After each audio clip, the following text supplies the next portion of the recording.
And we're letting people in. Hi, everybody.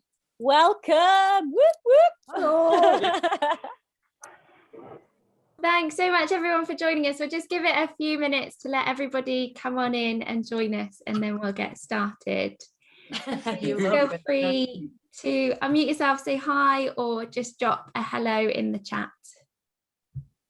And let us know where you are. I think I've just kick-started the chat off, so hello, everybody. Amazing. Thanks very much, Sarah. The thing that's most people in, I'm still letting a few people in, but what I'll do to start us off is I'll just see if I can pin everybody who we've got speaking and on the panel tonight. It will just take me a minute to go through, pop everyone up there, and myself. Awesome. So just to let everybody know as well, we are recording this evening. So mostly on the recording, we can only see the pinned people anyway. But if anybody doesn't want themselves on the recording at any point, then please just turn your camera off and we can take it out. And yeah, I'm really excited to get started. Thank you so much, everyone, for joining us. Louise brought this idea for the event to me a few weeks ago. And then we had a call last week, and on the call, it went from a one-off, one-night event talking about adventure and endurance planning. And we both got so excited and so carried away about all the things that we could talk about and all the people we could talk to, that it went from that to this 4-part series where we really jump in a different topic each week. And then we've kind of pulled it together all over the weekend. So thank you so much, Sarah, Nick, Ben and Nikki, for being really last minute with us and signing up and agreeing to do it straight away. And thank you. Not having a life pays off. And thank you so much to everybody who's joined us. I'm absolutely blown away by how many people there have joined us. And I think it just shows how much of an important topic it is and how much need there is to be having conversations like this. Before we get started with the Q&A, I didn't know if there was anything you wanted to add to that, Louise, or if you're happy for me to jump in. No, you did an amazing job introducing everything there, Frankie. I'm just excited to see everybody and crack on and just see what comes from all the kind of different perspectives that we can get from this, and also obviously the Q&A that comes from our audience as well afterwards, because that always leads to really great insights and leads us down garden paths. Love that. Yeah, definitely. So I think we'll try and keep about half the event for a more structured Q&A, and then we'll put it out to the audience later. So if you've got any questions, please keep them in mind, or please write them in the chat, and we'll come to you later on. To start us off, would all of our panelists like to do just a little introduction to say who you are and introduce yourselves to the audience? And Nikki, you're on the top of my screen, so I don't want to pick on you, but are you happy to go first? Sure, why not? Hi, I'm Nikki Love, and I call myself an adventure runner. I like to run and go on adventures, and they just seem to be getting longer and wilder the more I do. And in 2017, I ran 63 marathons in 63 days throughout the UK. Then the following year, I ran around Ireland. I've run across the Netherlands, the length of Wales, through Malta and Gozo. I did a little stint during lockdown last summer, did 1,000 miles in 40 days on a treadmill, and putting it all to good use this year, and about to start 100 marathons in 100 days through England. So that's me.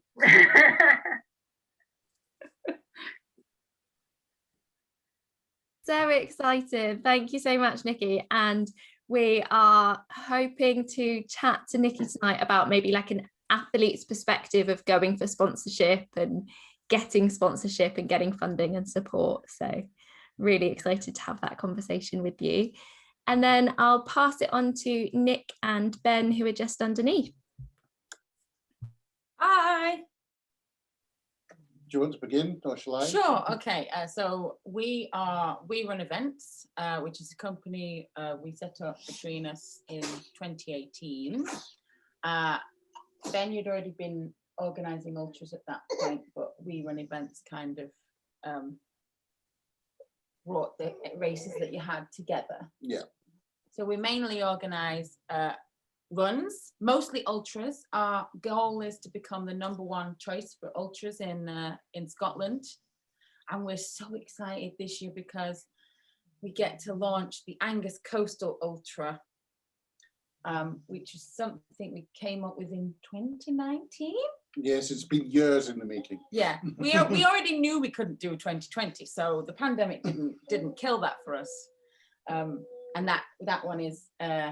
You have to remind me, is it Aberdeen to Dundee or Dundee to Aberdeen? It's Dundee to Aberdeen, as Louise knows, because I told her yesterday. Dundee to Aberdeen is 80 miles. You can do it in 1 day or 2 days with a camp in the middle. And I'm so excited about it because I basically went, hey, Ben, this bit here on the map, is there any ultras there? And he was like, no. I was like, well, what are you waiting for? Don't sit there and look at me. Just get planning. Off you go.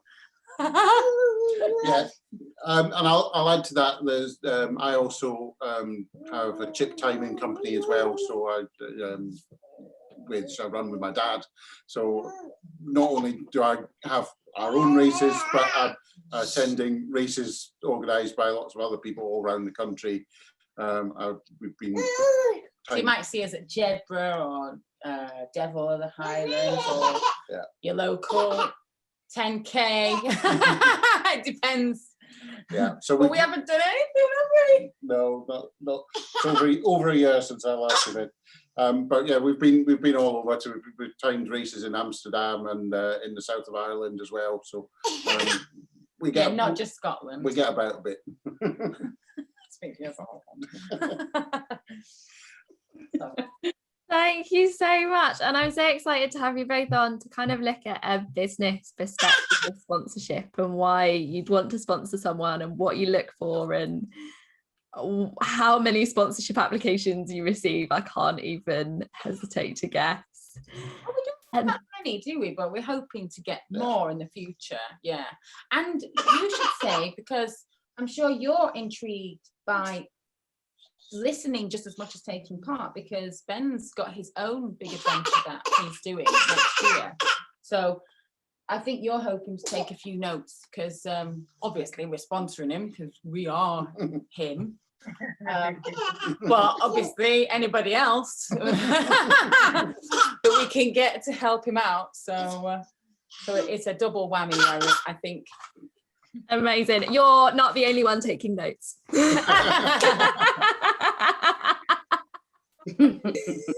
And then I'll pass over to Sarah next. And I've just received a message to say that I've only pinned people for myself and I've not spotlighted for everyone else. So I'm just going to try and do it again and hope that it works.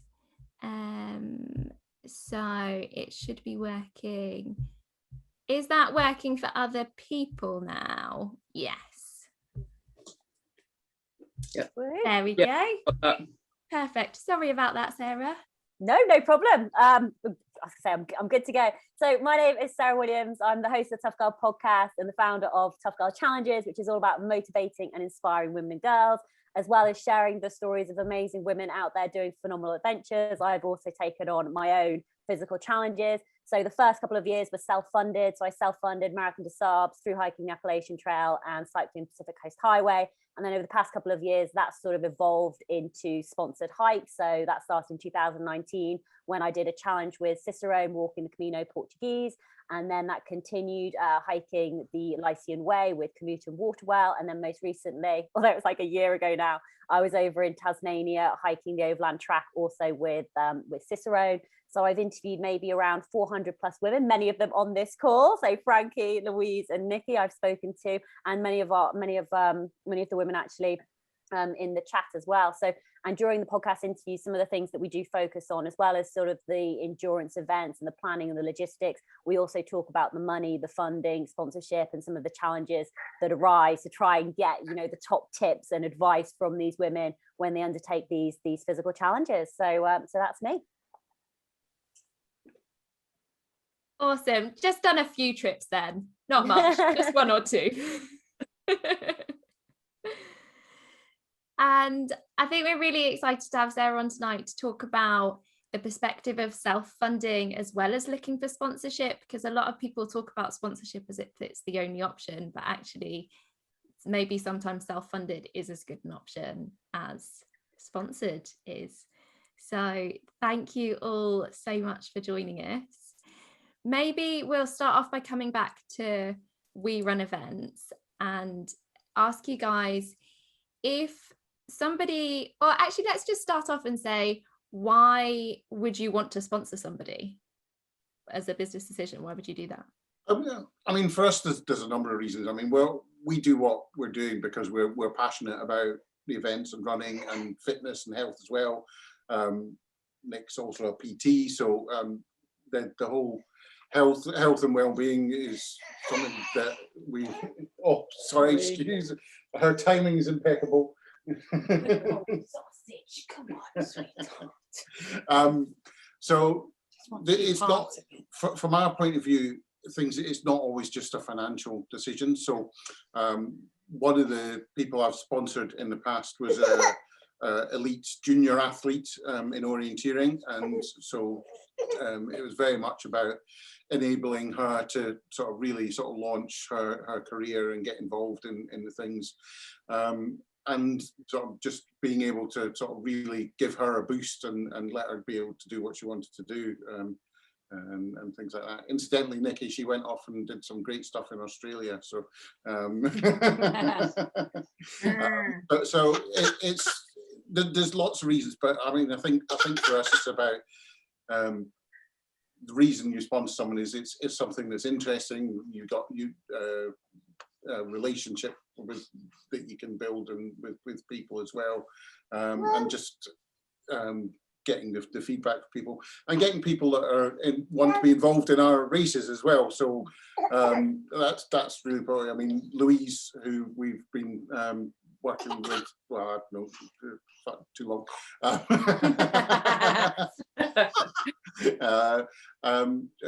has been great and has just come along and helped at our events, and she's done some talks at our events as well, talking about her adventures. So it's about having sort of that mutual relationship as much as anything else. Also from you know, because we're a community interest company, so we don't make profit.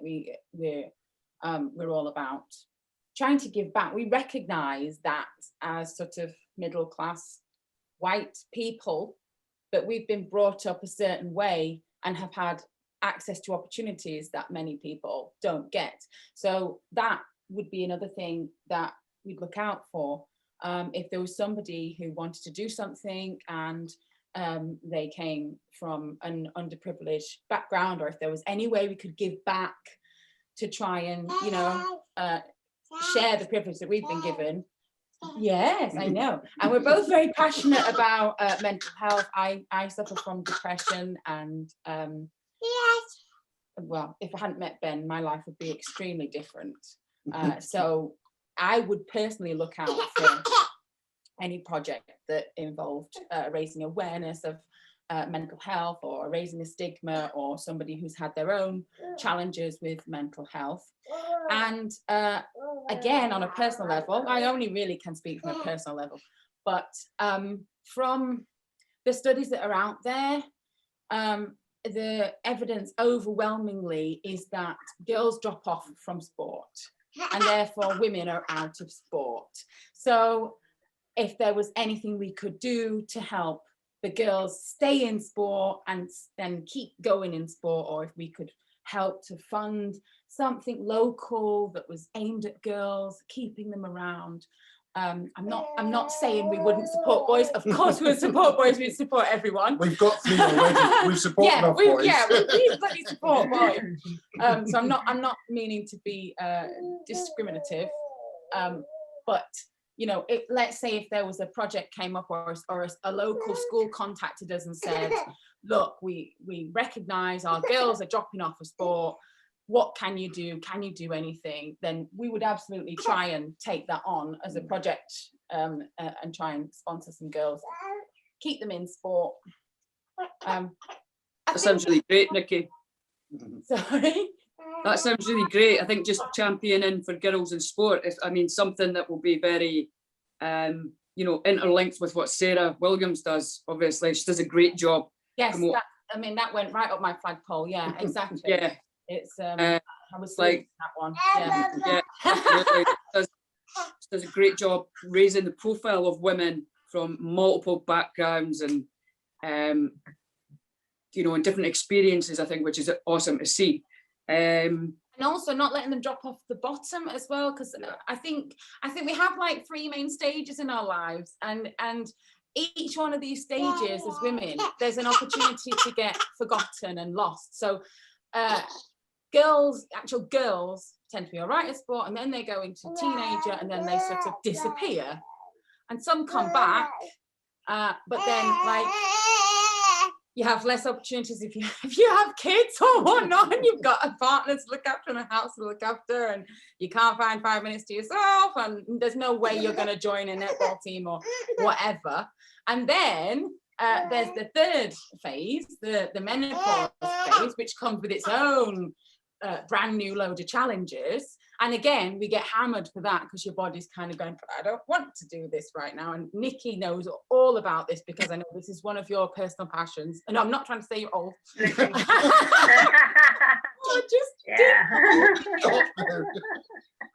Definitely. I think it's something we're maybe going to dive in quite deeply into in week 3 as well. So if that's something people are interested in, I'd definitely come back for week 3. Runners, women, underprivileged, mental health. So those are the 4 areas.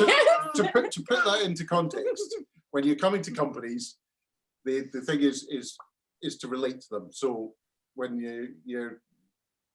this is what we're passionate about. So people who share that passion are the people that we're going to want to listen to and speak to. And so when you're looking at companies from a sponsorship point of view, that's what you need to find. You need to find that shared passion and that connection. What's your story? You know, what's your linked thing? You know, obviously we're incredibly passionate about the charity that Louise is supporting, which is why we help her, you know, in any way we can, because SAMH is big and raising awareness and things like that, which is really important to all of us, because you don't know, the statistics are so high for mental ill health rather. You don't know when it could affect you. I've had postnatal depression twice. This is the only one I've not managed to have depression with, and she doesn't sleep. I think Nikki Nick will jump on to. I'd be interested to see what Nikki thinks in terms of the pros and cons, because you've utilised sponsorship for some of your challenges as well, and see what some of the pros and cons are for being someone that's sponsored. Sure. So when I first, can you not hear me? No, you're good. All right. Yeah. So when I first started, so back in 2017, I had this idea, and I spoke to companies, and I didn't really know what I was doing, and mostly I got either nothing or no's, and like Nick said, and Ben said, you have to connect, and I got really just one company who, it was Runderwear, who gave me some socks, and the connection was that I was going to do one of my marathons in Loughborough, and the owner of Runderwear came from Loughborough, and he just saw that in my pitch that it was something that he connected to there. For that run, it was self-funded, but I did go and set up a crowdfunding type thing. I used Pledge Sport, and I raised a little bit of money there, but most of it was doing it off. I paid for it myself. It cost a lot of money, and I didn't really anticipate how much it was going to cost. But as far as I was concerned, I was investing in myself to do something that I really wanted to do, and it would be worth it in the end. I'm still waiting for that end because I certainly haven't reimbursed myself. I've just added to the pot of how much it cost me to do these things. But after doing that one, a lot more companies got interested or heard about me, and so when I started asking, it was more, they were happy to give me kit. I got a little bit of money. Again, it's just sort of being happy or saying thank you to anything and everything that people give me. And it all goes towards me doing this thing, but I have to be prepared to fund it myself. So yeah, everything has I'm learning, and it's continuing to grow the more I do. But this relationship takes years to build as well. So I know that I spoke to one company back in 2017. I don't think they got involved until 2019. But that was fine because I was still doing my things, and I would let them know, and they continued to watch me, and I promoted them regardless because I was using their product. So that's the other thing, is that everything that I use, I have initially invested my own money into the product, and so it's very genuine that if I use something, I've already bought the stuff. So my shoes are Hoka, and they didn't.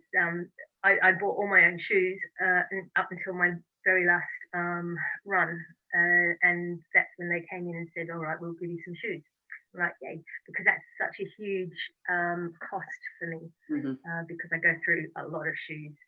I started finding other ways of making myself valuable to companies, and some of my sponsors are not brands, but they're actually companies that I work for. So I do talks, corporate talks, and I give value back, and yeah, that's another way of raising money, or making yourself self-employed.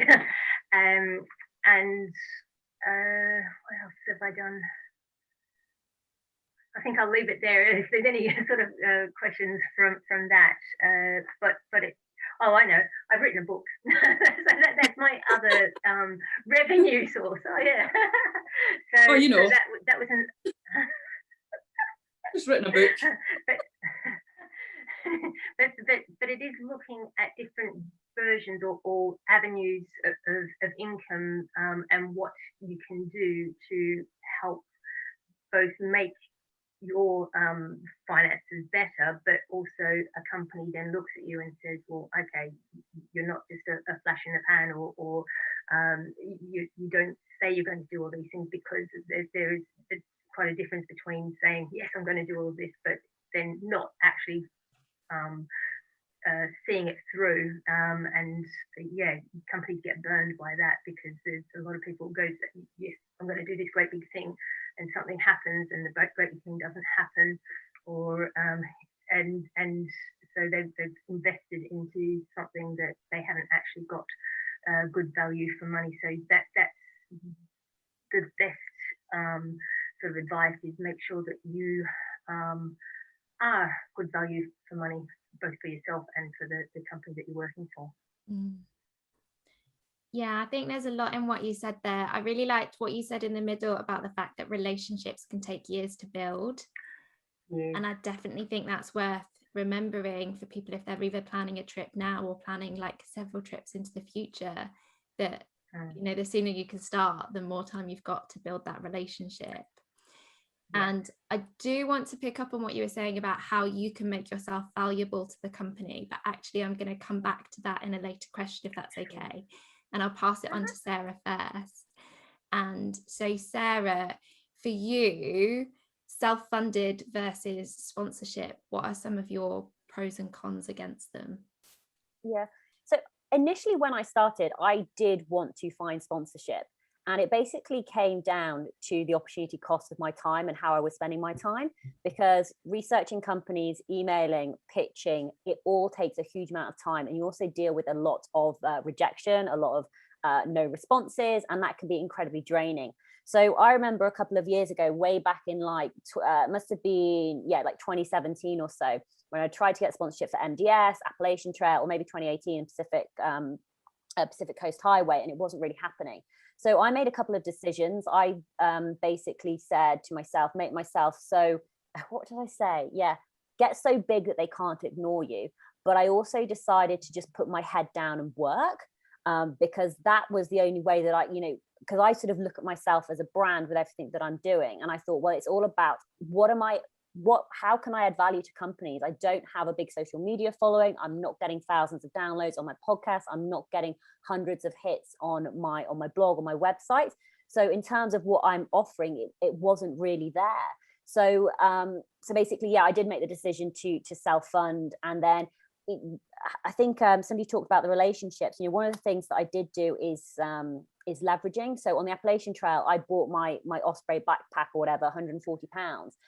And then when I reached out to Osprey in 2019 to say, hey, look, I'm doing this hike. PS, by the way, I wore your product. I loved it. I also vlogged my Appalachian Trail Challenge.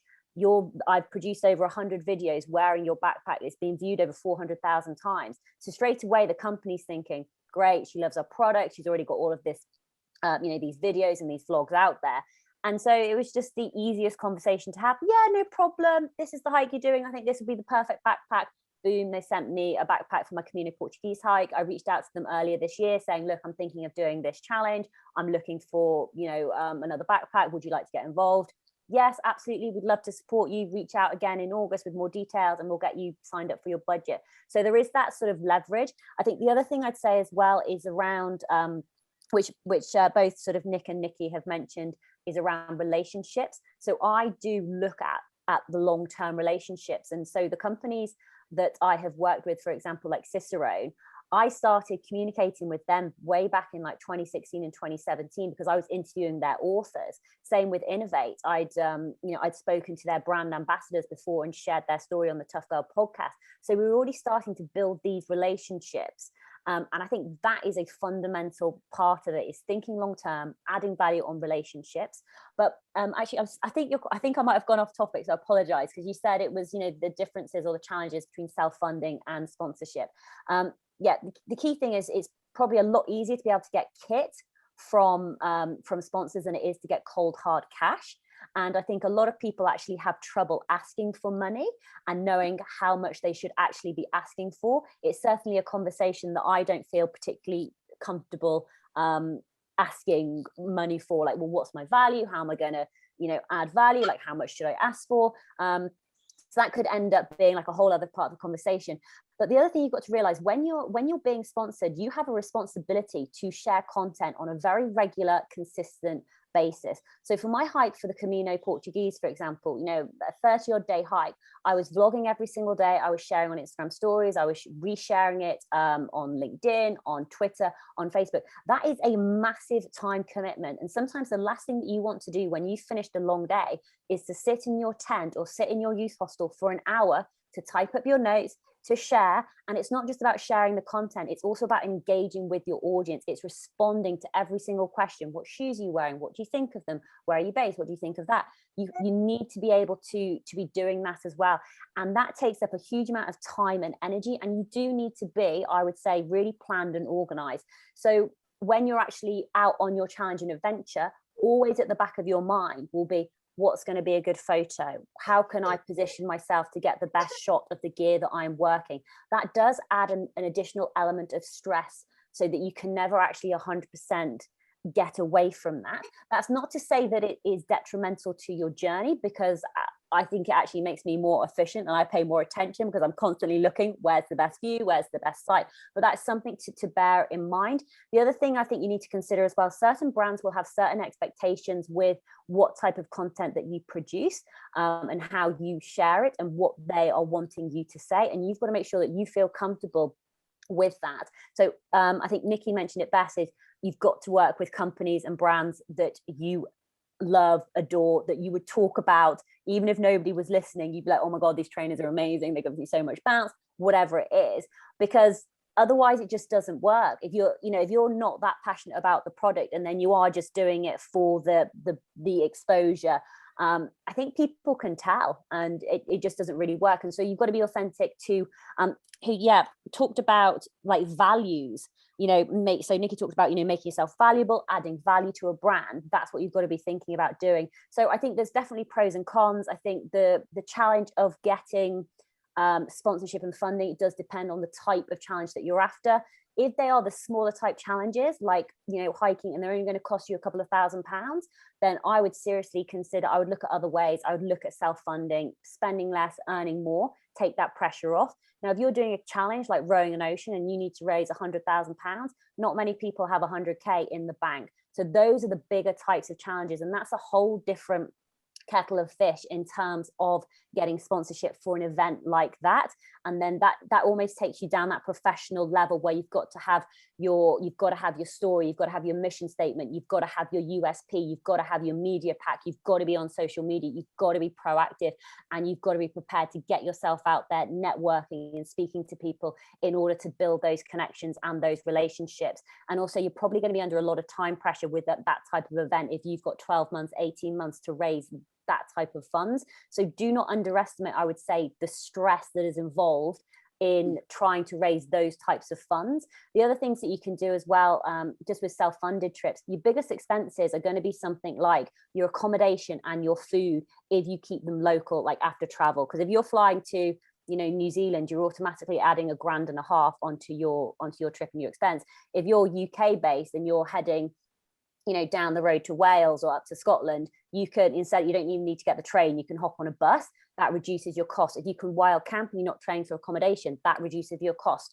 If you're, things like that, people really need to take into consideration. That's something that I definitely do with my challenges, because the first thing that I look at is, what is the cost? What can I afford to do? Sorry, I've talked a lot. I was just going to... On you go, Ben. One of the things you touched on there, Sarah, is being really specific about what you're asking for. So when you're approaching a company, so you say, I want a backpack, or I want to talk about trainers. But even if you're asking for just for finance, say what it's for. So if you're asking for financial contribution, say I want this money so that I can purchase this equipment and I can do this, because if you're not absolutely specific about what you're asking for, people are not, they lose that sort of relevance to it. So like Louise's feed me. Yeah. Feed me for a day. Sorry, Nick's feeding Ollie, but she said like Louise's feed me for a day as well. That's another really good example of things that work. It's which 25 quid. It's a full day. You know exactly what you're getting. You're getting a full up Louise. Bosh, done. Yeah, don't know if you can. Can you hear? I think you can hear. Yeah. Yes. So in case anybody doesn't understand, right, so I guess that kind of ties into nicely into what Sarah was saying about looking at other ways to perhaps self-fund or get support. So Nick has just jumped in about my challenge there. So one of the ways I've tried to reduce my costs is to do, I guess, something along what you said, Sarah, like a feed me day. So asking people if they wanted to sponsor to feed me for a day. We worked out on average it would be about £25, which would be about reasonable for a feed to feed me. Lots of people have laughed at that. They think it would cost me a lot more because of how much I eat, but that's an aside. I eat a lot of food, but you guys shush down there. But it's another way of getting people involved. And in return for doing a Feed Me Day, I've offered to highlight people, you know, give them a big shout out on that day, very specifically, you know, a big thank you, or if it's a company or if it's a special day for them. Some people have chosen to sponsor me on, for example, anniversaries or birthdays.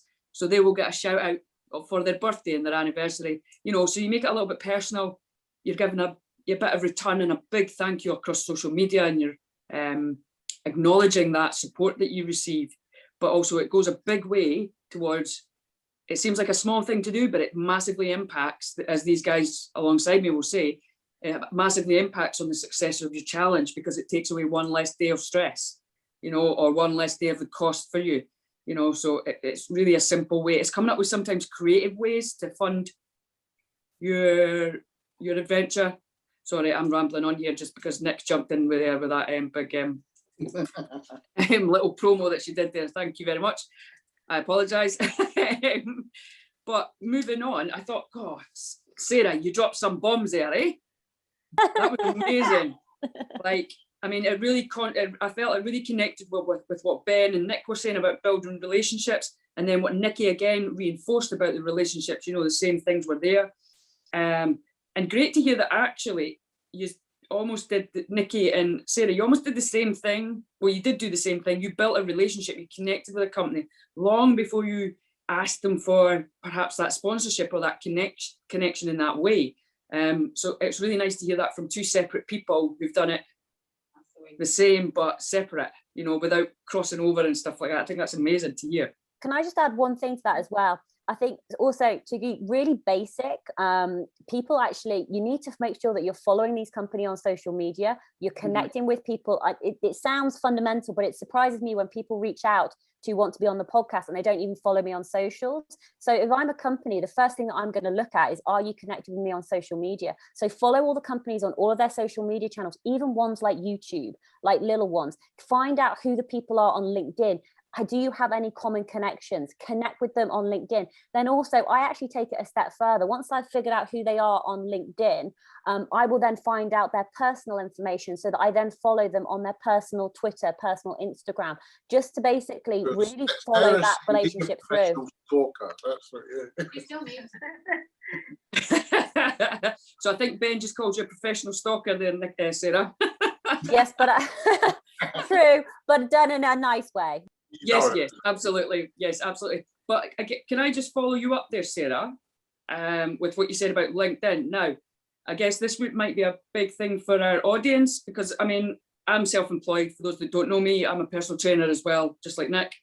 So I have a LinkedIn page. I'm not massively proactive on LinkedIn, but I do know it is mostly a business platform, you know, where you get to know businesses. But what would be your top tips for somebody who's not proactive on LinkedIn? Because that, I feel like it's quite a scary platform. Okay, sorry, I've got to jump in here. So I think that's a little bit of a misconception about LinkedIn. LinkedIn, okay, yes, was primarily a business platform, but now it's sort of evolved a lot more, and it's just think of it as the same as Facebook and Instagram. LinkedIn, you actually get more reach now when you share on LinkedIn. It's not like Facebook, which is pay to play. So I would still be sharing and connecting and following through on LinkedIn. Little things that you like, you know, everybody who's watching, you don't necessarily have to do this, but one of the great ways is to connect with all of us is to go onto your LinkedIn afterwards. And in your connection message, you say, it was great to hear you talking, loved your conversation, loved what you were talking about. I'd love to connect on here. Bam. That's another relationship that you've just started to build with people. You've almost got to show interest in other people. So make sure your LinkedIn is up to date. Share your blog posts on there, share your podcast on there, share your social media posts on there. You will get reach, you will get interactions. And there is actually, somebody mentioned it a little bit earlier on about the Women's Sport Collective. They are very big on LinkedIn as well. So LinkedIn, you will get a lot more bang for your buck at the moment. So yeah. Yeah, and I'll follow that as well. I'm on LinkedIn a lot as well, and you'll see, if you follow the companies as well, you'll see the messages and things that they're interested in. So they'll often have a mental health week or something else, or they'll have a diversity week or something, and companies have these at different times. And so they'll share this on LinkedIn. And so again, so if it's relevant to what you're doing, then you can comment on it at the right time and pick it at the moment when it's in their consciousness as well. So yeah, LinkedIn is a great platform for seeing what companies are doing as well. I'd say as well, if you ever have any interaction with any company, so whether that's an email from the lowest marketing executive, from the intern, whoever it is, trust me, you will forget that you had that email interaction with them. But if you connect on LinkedIn, it will always be there, and it will jog your memory and be like, oh yeah, that I spoke with that person in relation to that event. So sometimes even when I get like PR marketing emails from companies, I may not necessarily relate to the product that they're sharing at that point, but I will connect with that PR and that marketing professional on LinkedIn, just in case that they will share something which will be relevant on the future. Thank you, Sarah. That was awesome. Nikki, do you, I guess I'll follow that right up, Nikki. Do you do LinkedIn? I do, yeah. I mean, I'm on there. I don't do a lot on there, but much like Sarah, I serial stalk people and connect and go and like a lot of stuff. And yeah, it's yet another place to do that, to keep that social going. So yes, I am on there. And one of the things I was going to say is that I have been approached by brands that I like their product, I use their product. They have sent me agreements, you know, if we will give you this for this, and read the contracts very clearly, because as Sarah said, your commitment and what you have to provide can sometimes get in the way of what you're doing, or it is very time consuming. And there's been offers that I've looked at and went, I really can't commit to that, because I know what happens when I do my adventures, and my ability to do what they're asking. I'm just not capable of it. So I've had to say no to people. So saying no to people is okay, but you keep the conversation going. So it's not as if I've said no and then never use their product. I do. I just have to choose it on my own level and capability. And I tag. So that's another thing, is that regardless of whether you do have an agreement or you are pitching, if you love a product, tag them, because you know you're showing interest and care and a truth that you're not just a specific brand. You really are broad, and that you use a lot of things, because that's actually probably more truth than being I only use this, therefore I'm only going to recommend this. Yeah, that's a great tip, Nikki. I really love the tip. Sorry, Frankie, I know I've just jumped in here, but I really love the point about being able to say no. And I think like that's crucial, because every offer you have, you don't have to say yes. One, if it doesn't coincide or relate to your beliefs or what you want, but also you have to be true and remember what you want from your original challenge or your expedition, what it is you're doing, you know. And it's why was I doing this to start with? And then that should help you to make a decision about whether you want to connect with a company and whether that's right for you. Even if it's not right at that time, like you say, keep the connection going, like Sarah says, and Ben, keep those connections going, build the relationship, and you maybe get there later. Sorry, Frankie, I jumped right in there. That's okay, no worries at all. I was just going to say that I saw in the chat, sort of relating to LinkedIn, that Yvonne wrote in the chat and said that mental health is massive on LinkedIn. And I think that ties back in really nicely to what we said at the start about the fact that it's being aligned with the companies and with the company's message. And so if mental health is something that's like a central point to your challenge, then probably LinkedIn is a really good place to go for it. And then I was also going to pick up on what you picked up on, Louise, that saying no, and you know, you want to say yes to all the sponsors and get all the sponsorship, but actually if they all want everything from you, then it could just be completely impossible to deliver. I wanted to put a question out to everybody and then maybe open up the chat for a Q&A. So if anybody in the audience has got any more specific questions they want, please do feel free to post them in the chat. But I wanted to ask, so if you've sort of found everybody on LinkedIn, you've stalked them, you've maybe even got their personal email addresses, what is your first step to getting in touch with sponsors? Do you LinkedIn message them? Do you email them? Do you email them with a pack? What do you do? And I'd kind of like to put that out to both Nikki and Sarah, and then maybe come to Ben as well and say, what would you want? How would you want people to reach out from you? So maybe if I could start with Nikki and then we'll work around. So I did learn to put a pack together, because that was a question, you know, if I got beyond that initial, so the initial thing is saying, hi, you know, this is what I'm doing. Are you interested? I don't want to waste your time if you're not interested. If I can get beyond that, and it's not quite as crude as that. I'm just trying to think of how I've got in contact.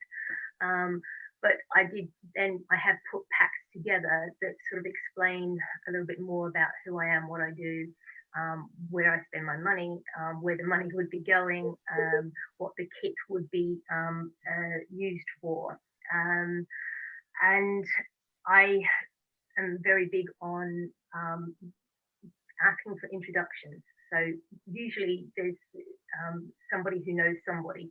And I look at my who I know and see that somebody knows somebody and get a personal introduction, because it is more who you know rather than what you've done or what you're doing, especially at the start.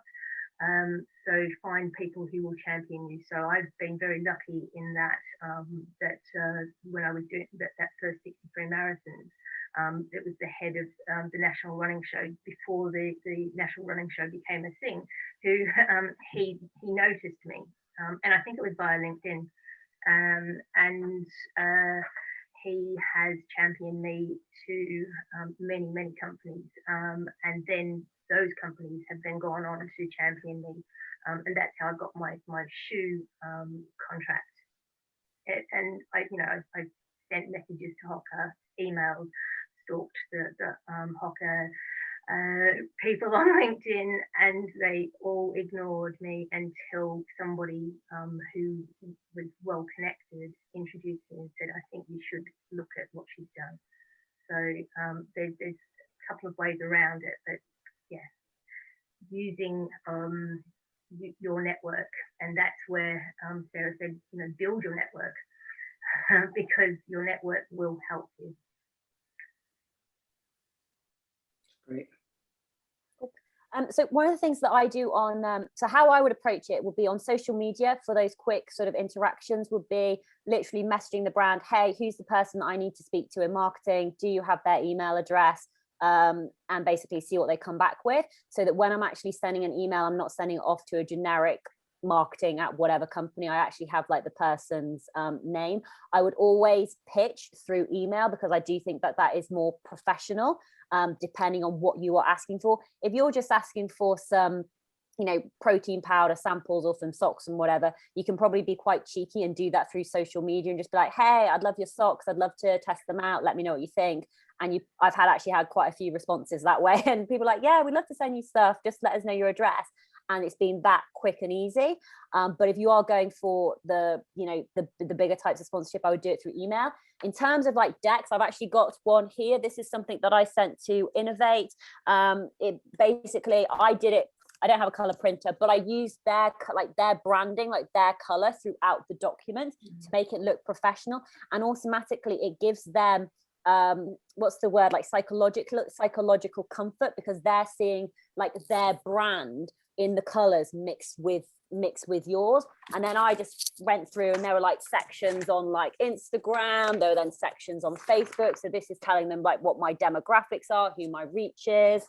I then talked about what would happen like during the campaign and the issue, how it would be adding value, bit more, you know, quotes, nice picture of me, all that fun stuff. And then So that's the brand deck I did to get when I worked with Innovate for the March Daily Mile Challenge. That's what I did with them. But then I also followed it up with an updated pack at the end of the challenge, because a lot of the things as well, when you're building relationships, it's about keeping them updated. So I actually did a pack halfway through the challenge and at the very end of the challenge. So at the end of the challenge, this was basically saying, you know, what's the success been, what's the engagements been, what have the what's the Instagram overview, the Instagram audience, Facebook insights, what the feedback is, and basically thanking them for their time.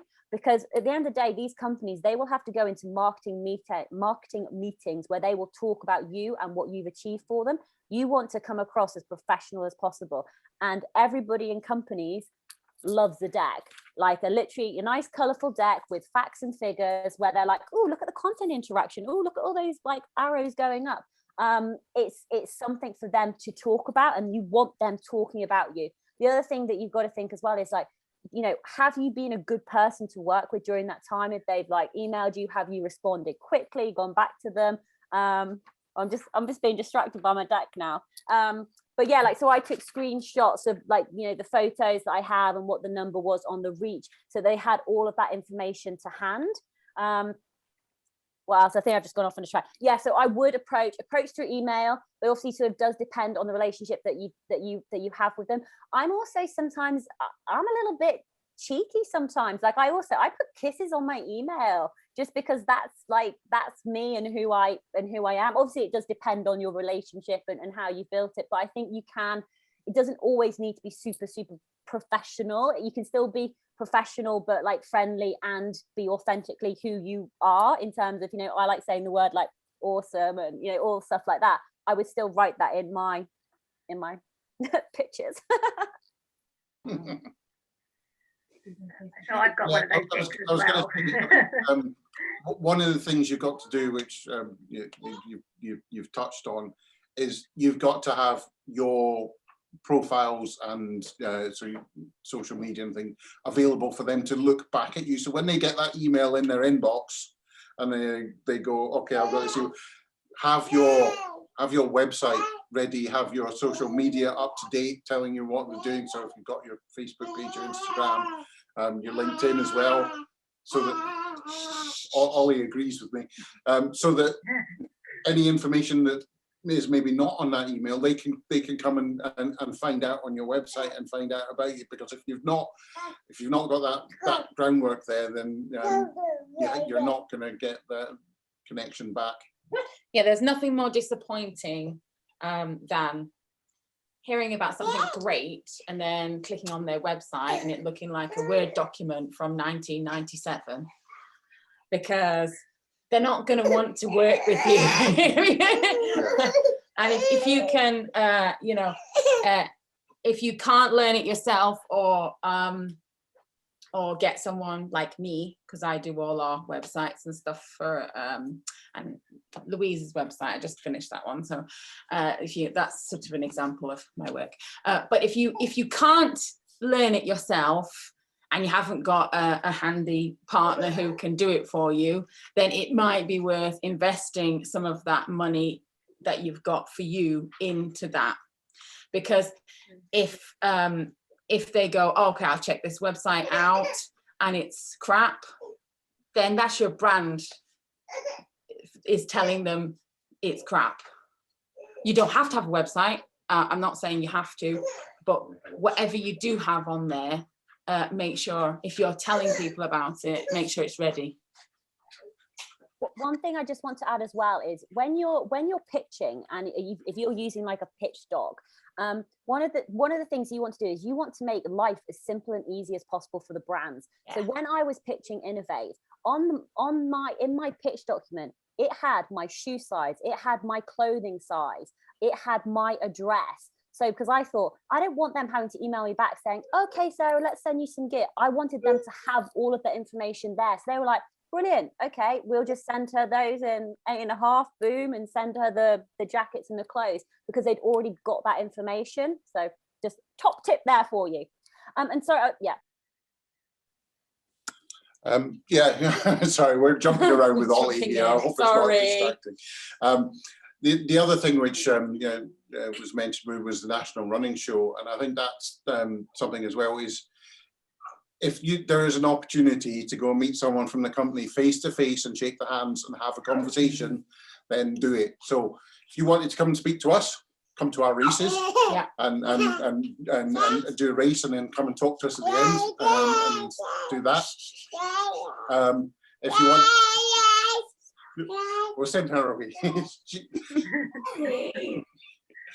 If you want to talk to another company, and they're going to be at a fair somewhere like the National Running Show, go there and talk to them. I physically dragged Louise to go and talk to people at the National Running Show because she was too shy to go and talk to them.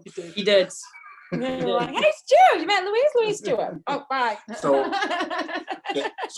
don't be like Louise. Don't be afraid to go up to people and go, hello, this is who I am and this is what I'm doing. They're just people. Yeah.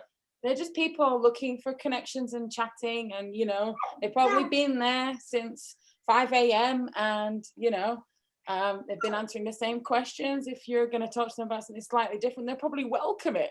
And I would just say as well, is that the first time you meet somebody, do not pitch them straight away. The first thing out of your mouth should not be, hey, this is me, this is what I'm doing, this is da-da-da. You need to have established some sort of relationship. And also just another top tip would be as well, is to follow up with that person. So if you get their name, you connect on LinkedIn, you send them a little email. It was great to meet you at the running show. I loved our conversation about X, Y, and Z.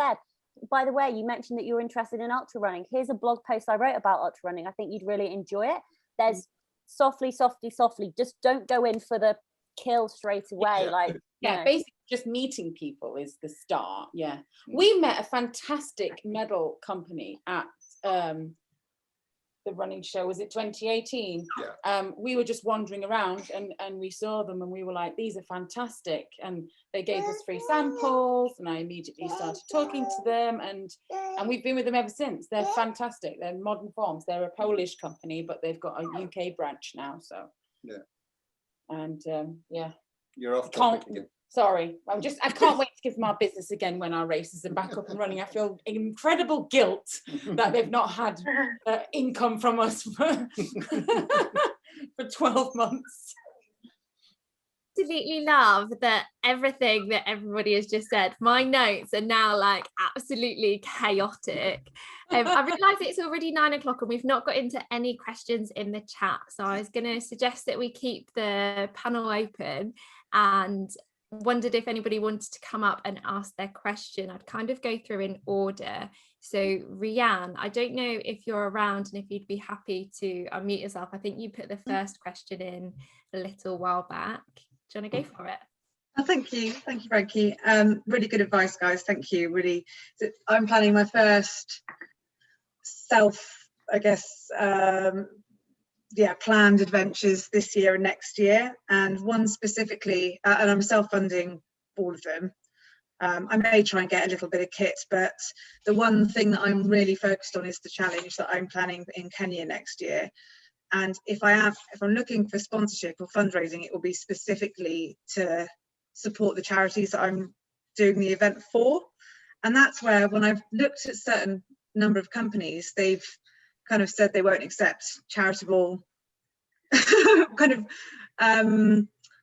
they pick their own charities, which I get because it's their company policy. But I didn't know if you guys had any experience or advice on the type of companies I should approach, or for fundraising for specific charities, how I should go about it, because it's a slightly different topic. I can give you a bit of advice from outside of this world, because in the corporate world, because I've worked for a lot of the big banks and things, is they do pick their charities, but they do it every year. So, and that, again, on LinkedIn, they'll normally make that announcement. So go and find the companies, scroll back through what they're saying, and find out when they've announced this is this year's charities, so that you can, okay, when they make announcements after they've chosen, so you need to sort of try and work out when they might be making that choice. And again, try and find that connection. So we're back to stalking again, Sarah. But is there someone on the board of directors who's got a connection to Kenya? and try and get that, make it personal to somebody. So yes, it's hard work because you've got to sort of do that research, but it will be worthwhile. Yeah, and it kind of crosses the boundaries of, it's an endurance event in itself. It's a first. So you could go down the, you know, the kit companies and that kind of thing, but then there is that crossover with the whole purpose is I don't want the money to fund the adventure. I want the money to go to the passions and the charities that I'm doing it for, which is to raise awareness for wildlife conservation. So it's a bit of a tricky crossover, and I'm kind of struggling. I've gone for a couple of grant options, but again, in my grant applications, I've said this isn't to fund the adventure, it's for the charities. But I am struggling, kind of hitting some walls. But that's really good advice. Thank you, Nick. I would say, so I the charity that I've worked with is Phase Worldwide, but that came about through Raises Fail Pope. But just something's almost off my top of my head is I think almost like what you're doing is around sort of awareness building for your charities. And so I think then that links back to your social media. So it's almost got to be about the content production and the content that you're putting out. So it's posting daily on Instagram, it's getting your story on podcasts, it's producing blog posts, it's sharing your journey of what you're doing all the way up through to the endurance challenge.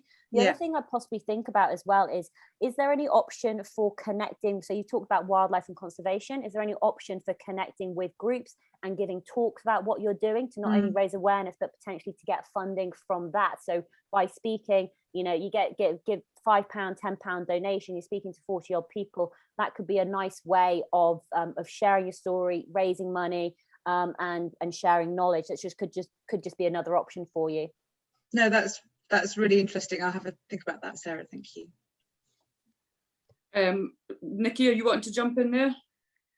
Actually, what Sarah said, because I've done quite a few talks again for charities, and it's been put on at the start of the you know, at the advertising for the talk, is that all money raised is going to the charity, and so there is nothing goes to me, and I'm doing this because it's something I believe in, and I know it doesn't sound as good, but awareness is huge, and the more you get to talk about it, the charities, you know, obviously love money, but awareness is valuable too. So don't be disappointed if you don't raise a lot of money, if you are getting the story out there.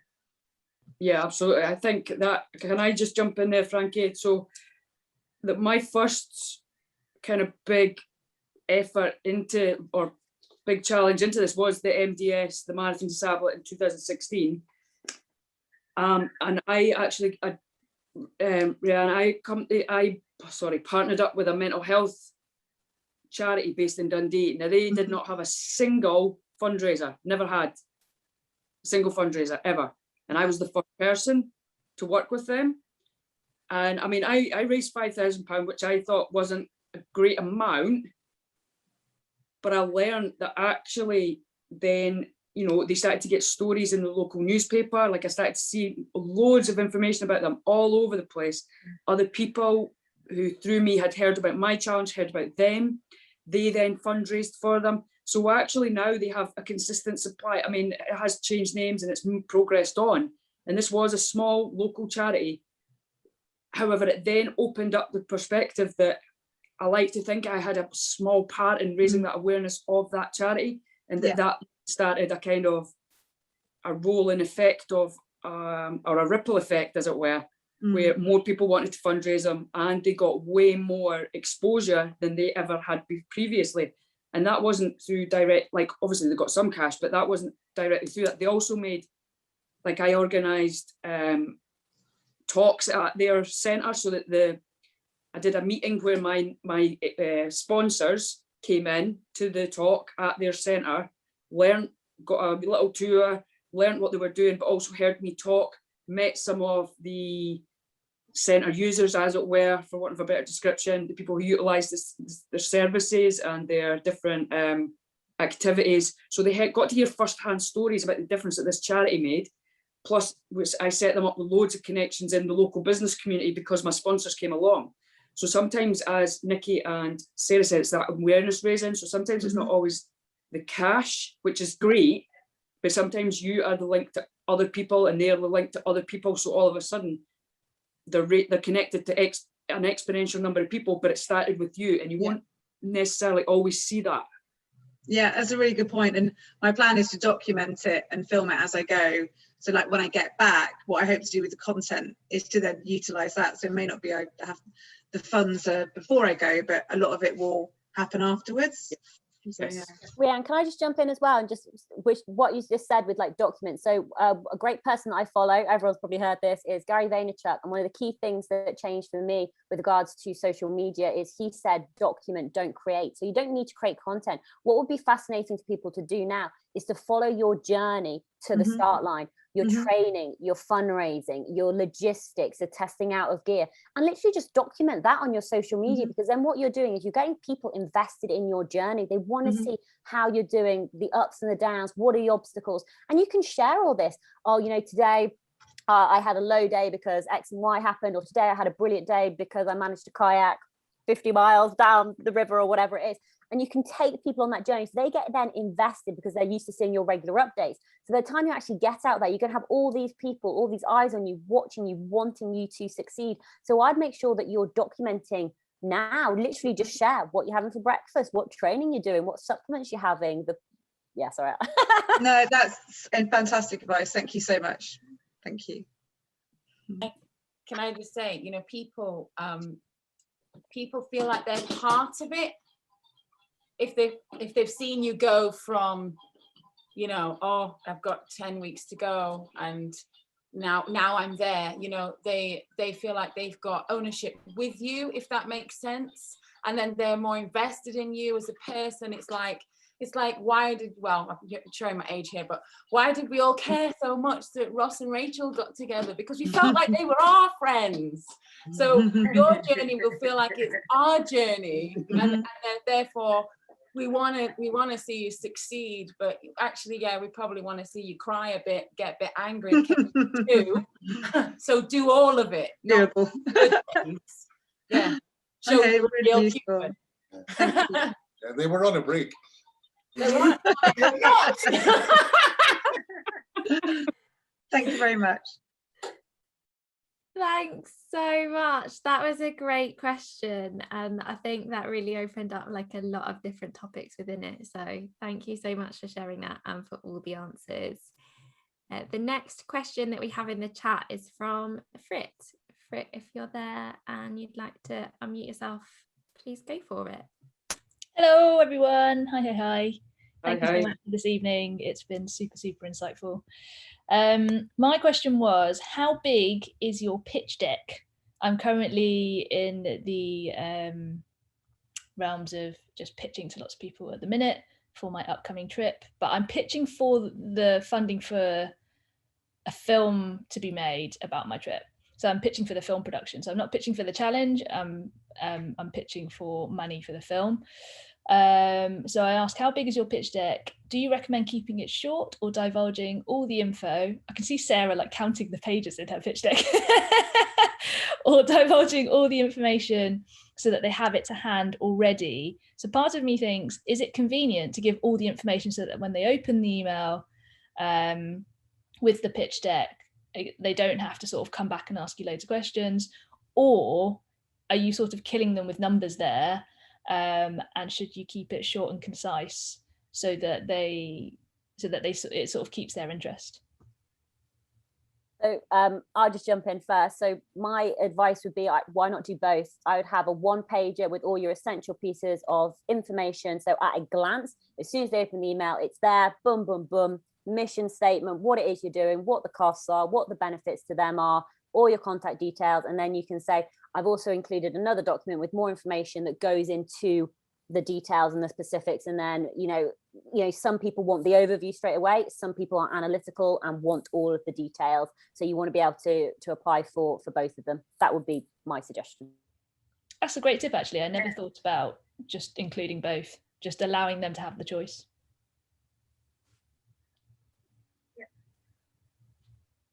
I was just saying to Ben, it's almost like a government document. You have like an overview page so that you can go, I've only got time to scan it and I get the gist. And then if I'm interested, then I'm going to read more.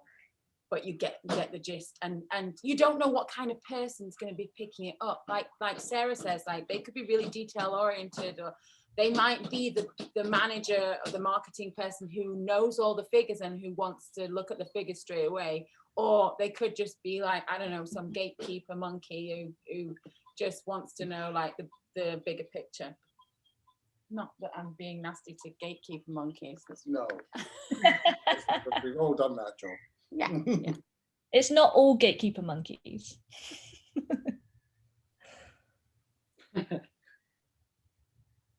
Nikki, did you have anything that you wanted to add there?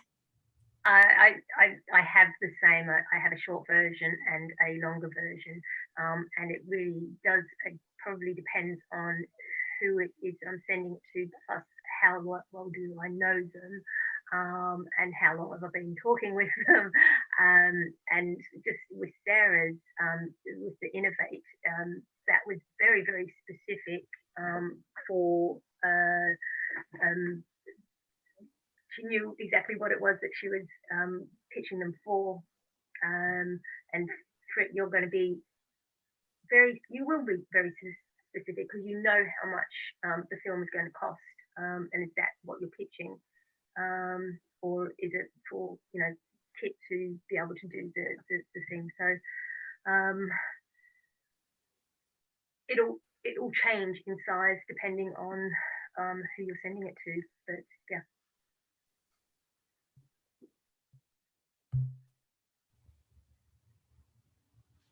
That's great. That was a really good question for it. And I had not thought of the fact that you could send a short one and a long one at all. And now I've written that like in bold at the bottom of my notes.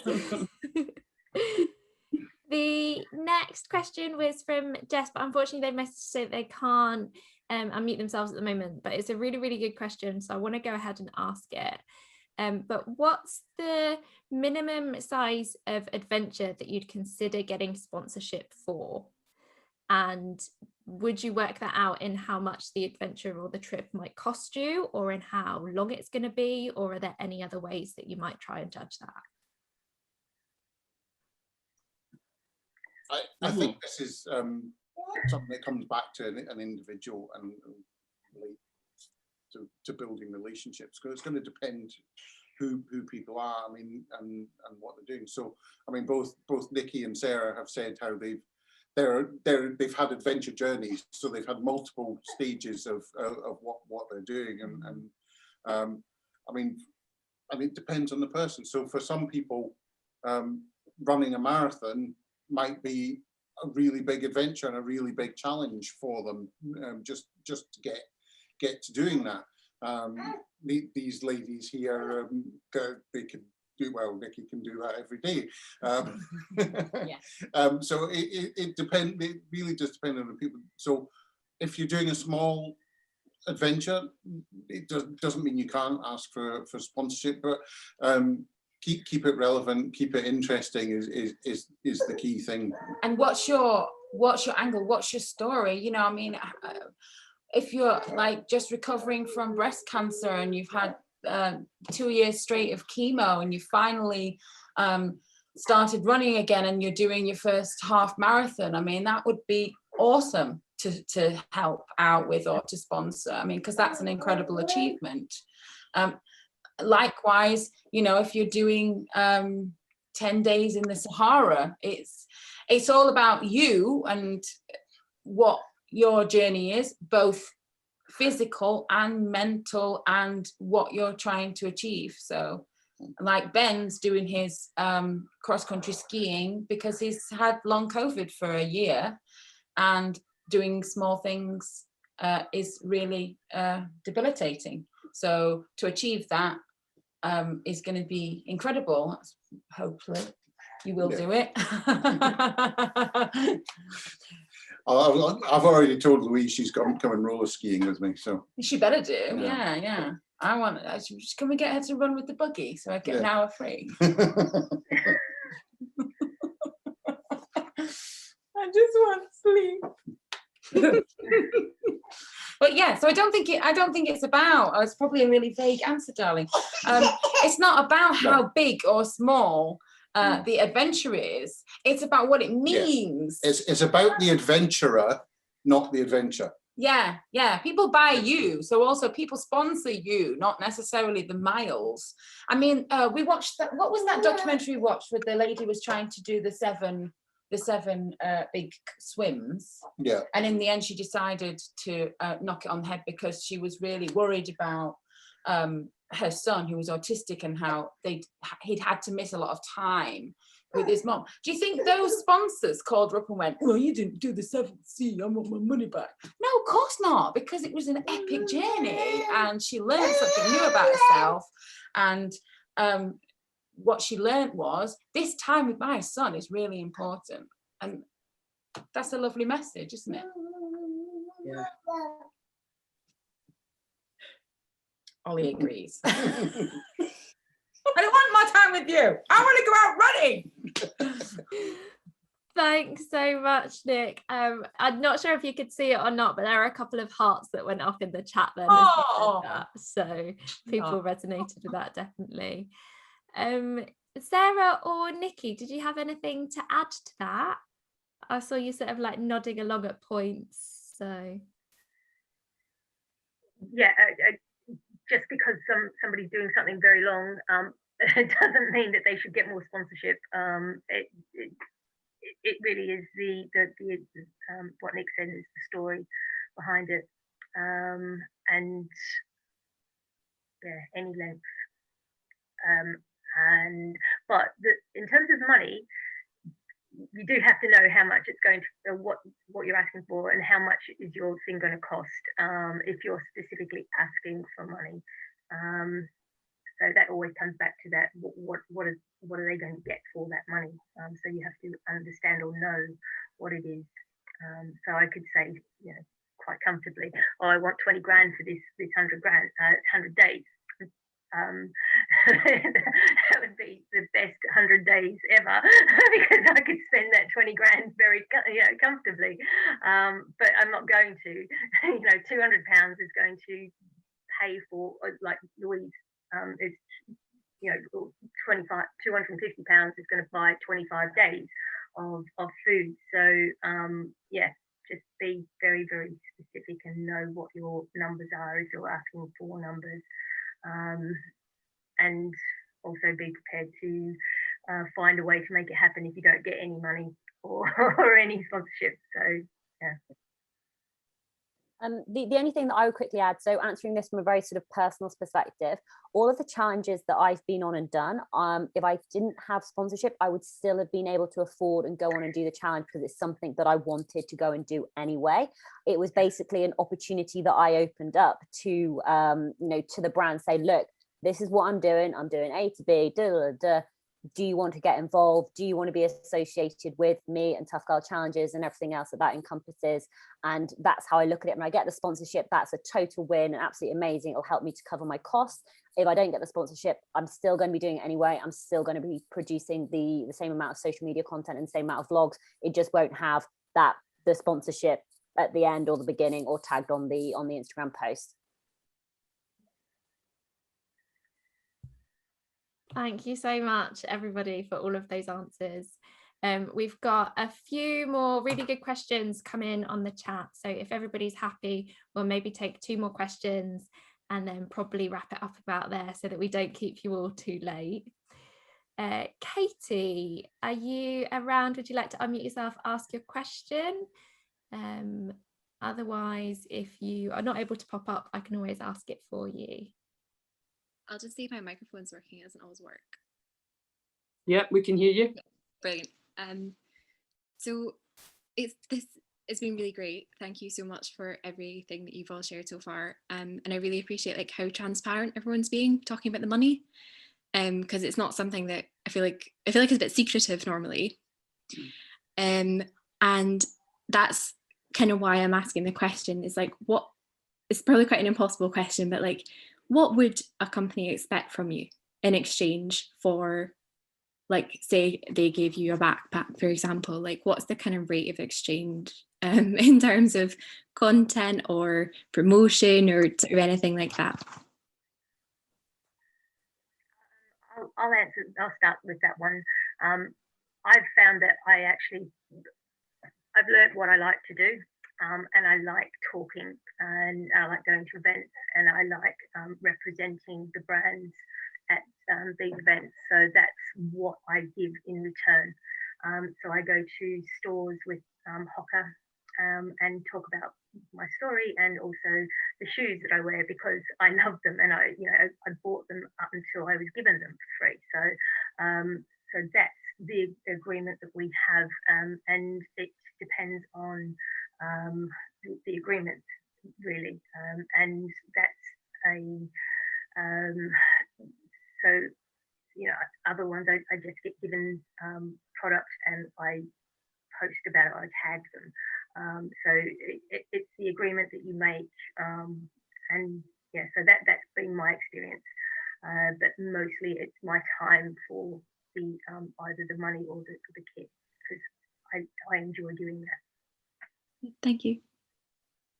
I'll pop on that one next. So at a minimum, depending on what it is that you're getting, I would generally, my process is I do like an unboxing on my IG stories, which is normally very exciting. Make sure you follow me on Instagram so you can watch these fabulous things that I do get sent in the post.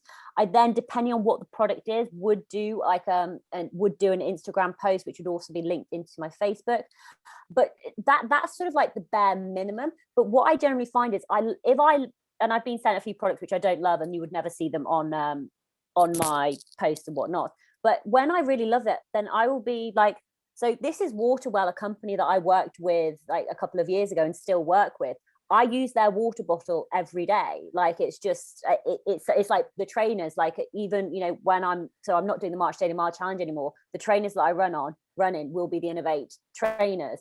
Like backpacks when I go for walks will be the Osprey backpack, and I will always continue to share. The other key thing that I always think about as well when I'm working with companies is how can I add value? So whether that's doing retweets of a company, so Cicerone recently was doing a competition. I shared that on my Instagram story. I didn't have to do that, but I want to do that because A, I love Cicerone, and B, I think it's an amazing opportunity for my followers to win, a basket of goods. So I always think like, how can I add value to the organization, but not doing it in a, I'm not very sort of formulaic with it. It's not like multiple posts. It's literally just what I'm feeling at the moment. So I suppose it's about getting that balance right so that, all of my posts are not all branded content all the time. They are interdispersed with me editing on my laptop or eating dinner or getting drunk on a night out or whatever it is. So there is like a little bit of variety in there.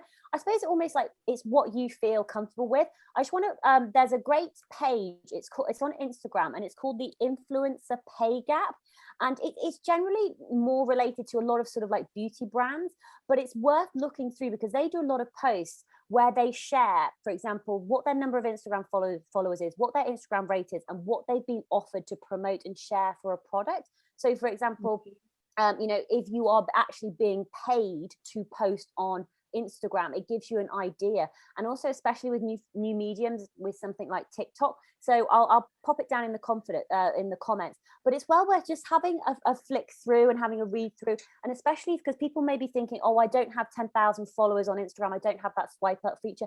That does not matter, because you can still be a micro influencer. You've still got a core engaged audience. So I'll put that in the comments. It's great just have a read through to see what other people are doing, because the influencer market is growing massively at the moment, and it's still like there's so many variables, and companies will basically see how little they can get away with paying you. Sarah, I don't know if we lost you a little minute there. Yeah. No, sorry, I just said I think I've talked a lot, so I'll let somebody else get a word in edgeways, and I've put it in the comments as well, just the Instagram link, so people can just check it out. Can I just add in? Sorry, Ben, are you wanting to go there? Oh no, you go, Louise. It's fine. Well, actually, I was going to say, so I've been lucky enough to have some financial backing, but also product backing. Mhm. You know, and I'm very relationship orientated. I like to give back for anything I receive in multiple ways. And one of the things I've had to learn, now this might seem a bit weird, one of the things I've had to learn to be okay with is sometimes the sponsors don't want anything from you. They just want to be, they want to just help you, and they believe in either you, your story, your message, or your product, or the charity you're fundraising, or the message you're putting out there. There's something about what you're doing that they just believe in, and they just want to be a part of that, but they don't need that. They don't want the exposure. They don't want anything back from you. I find this incredibly difficult to be okay with, but sometimes that will happen. I mean, it's probably very rare. I've got actually several sponsors like this, which from a time perspective, fantastic. From me being okay with it, not so fantastic. But, you know, I've got to learn to deal with that. It just raises some things sometimes that you're not expecting or ready for. So sometimes it's about challenging your own thoughts and biases as well. Ben, I don't know if you want to jump in there. Sorry. I mean, I was just going to say, I mean, so some of the sort of relationships that we've had, I mean, I've done a lot of work with sort of junior athletes and over, as I said before, sort of who are coming through sort of the ranks, as it were. And obviously, these are not sort of people who have got, they're not working and everything else, but they're, so there's a very small expectation of what they want to do, but it's as little as when you're doing your post about, oh, I'm getting ready for my training run, and you just put your hashtag we run events at the end, just to say, yeah, these are the people I'm involved with. It doesn't have to be a great deal. It's just sort of continuing those links through to sort of the companies that are supporting you, because that's all it's about. But Louise is right. I mean, some people that we've helped, we just make a donation and go, there you go and do your thing, and just hope you have a good time and let us know what happens. Great, thank you so much, and some great resources there as well. Thank you. Thanks, Katie. So I feel like that might be all we've got time for. Thank you so much, everybody, for coming. I know there are a couple of questions that we didn't get to in the chat. Hopefully I've just sort of like direct messaged anyone that we didn't get to. But if not, if you've got any unanswered questions, then please feel free to send them to me. And I'm not sure if any of the speakers are happy for people to connect to them on Instagrams. If you want to like drop your handles in the chat and then people can know where to find you, that would be amazing. And thank you so much to the panelists for being here. It has just been absolute gold listening to everything you've said. Personally, I found it really, really helpful, and I'm sure that everybody else has as well. So thank you so much for that.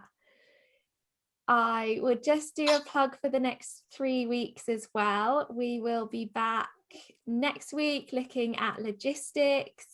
The week after, we're going to be looking at hormones and training and planning endurance events around hormones, particularly looking at typically female-based hormones. And then the third week that we're all really excited for is going to be about mindset. So please do give us a follow on social media, and we'll be posting a new link to register to the Zoom event and a new event on Facebook soon, so follow us there. Just before we go, for any of the panelists, do you have anything that you'd really like to plug before we finish? Plug, please. Yes, just come and do our races. Look up We Run Events, come and have a race. But everyone who's got an adventure planned, I just want to say, yeah, good luck and enjoy it. And whether you get sponsorship or funding or whatever, as Sarah and Nikki said earlier, go out and do it, because really that's what it's all about. Yeah, do it for you. Yeah. First off, do it for you. And then if you get sponsorship or you get somebody to pay for kit or whatever. That's the icing on the cake, and we can't wait to see what amazing things you achieve. Basically, it's going to be exciting, isn't it? Yeah. I want to run Japan at some point. I think 2026. Run Japan. I'm going to start in Okinawa, finish in Russia. You heard it here first. Gonna beat me, are you? I just want to take Ben to Japan because I used to live there, so I just want to show him around. In 2026, it'll be 20 years since I left. So, see? Yeah, I'll make a good support crew. Yeah, I think we could do the camper thing like Nikki did. Because didn't you sell your house or something, and you were living in the van, or you rented out your house or something? Out my house. My house is back up for sale. There is more ways to finance these things, but that's a personal choice, because I want to downsize and run all around the world, and not necessarily just through the UK. So yeah, the camper van came in handy. It died, so I've got another camper van for this one, and yeah, it's just continuing to build and find what it is that you're what you're willing to do to do what you want to do. So yeah. I think that's the thing. It comes down to what am I willing to back myself, and I have been. Anybody else who's out there going to do their things, back yourself. Thank you so much. And Nikki, have you got anything that you'd like to plug just before we finish off? I'd love to plug my book, but I didn't come prepared with a book. No, I'm going to run 100 marathons in 100 days. I start on the 1st of May, the same day that Louise is doing her changed version of her adventure. And if anybody wants to join me, you can join me for a marathon. You can join me for 5Ks. The way the days are set up is that there's going to be 5K to 10K loops, so that they've made it as really as simple and easy for people to join me. And it's all on my website. It's nikkilove.co.uk, and I would love everybody to come and join me at some point. And yeah, the only thing I ask for is if you want to buy me a beer, I'm all up for that.